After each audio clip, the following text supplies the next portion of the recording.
Le lipofilling mammaire s'adresse à des patientes souhaitant une augmentation très naturelle et très modérée. On obtient rarement plus d'1 bonnet d'augmentation avec cette technique. Alors le lipofilling, c'est quoi? C'est une intervention dans laquelle on va réaliser 2 gestes. Le premier geste, ça va être la lipoaspiration. Donc il faut avoir des zones graisseuses qui seront les zones donneuses pour collecter la graisse. On va conserver cette graisse et pouvoir la réutiliser après l'avoir traitée pour la réinjecter dans la poitrine. Cette réinjection va permettre d'augmenter la poitrine de façon modérée, mais de façon très naturelle. Le gain de cette technique est que le résultat est définitif. À poids constant, le volume de graisse réinjectée, passé les 3 premiers mois, restera constant. Alors, les stocks graisseux qu'on va pouvoir aller utiliser afin de collecter la graisse sont principalement le ventre, les hanches postérieures, la face interne des genoux et la face interne des cuisses et parfois la zone de la culotte de cheval. L'augmentation mammaire par lipofilling se déroule en anesthésie générale, la majorité du temps en chirurgie ambulatoire. On rentre et on sort la même journée. Il faut compter entre 1h30 et parfois 3h en fonction de la quantité de graisse à aspirer, des différentes positions opératoires. Un des avantages de cette technique, c'est qu'elle ne laissera quasiment pas de cicatrices. En ce qui concerne la zone des seins qui aura été réinjectée, souvent il y a peu de douleur. Les zones qui vont être les plus douloureuses finalement sont les zones de lipoaspiration. On peut avoir des sensations de courbature et d'effet de s'être cogné sur beaucoup de zones du corps. L'aspect des zones aspirées va être marqué pendant quelques jours à quelques semaines avec souvent des bleus, des gonflements.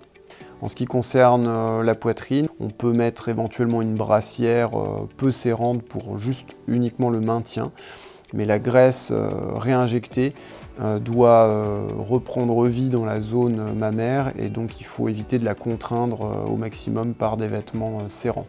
Le résultat, il n'est absolument pas définitif après l'intervention.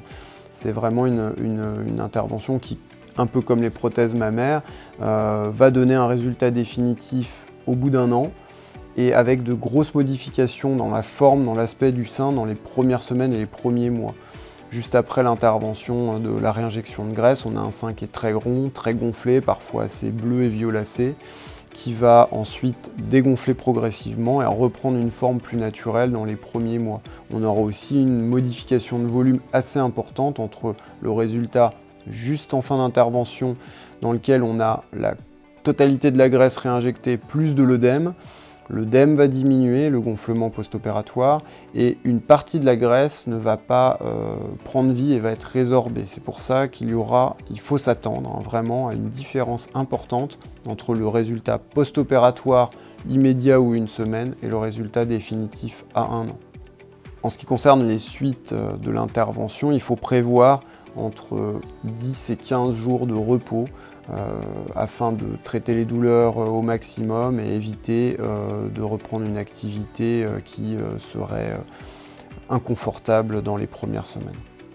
Étant donné que nous allons réaliser des injections disséminées dans tout le sein, il faut prendre des précautions de bilan d'imagerie avant cette intervention et s'assurer que la patiente n'ait pas de facteur de risque contre-indiquant cette intervention pour ne pas créer d'éventuelles problématiques dans le suivi ou le dépistage du cancer du sein.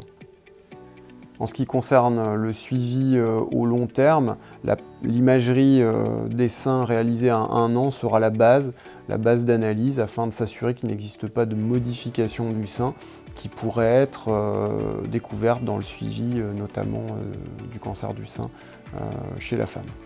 La lipoaspiration est connue pour présenter des risques de résultats qui peuvent être parfois pas totalement esthétiques. On peut se retrouver avec des zones avec des défauts de symétrie de résultats, voire des zones avec des petits creux ou des petites bosses.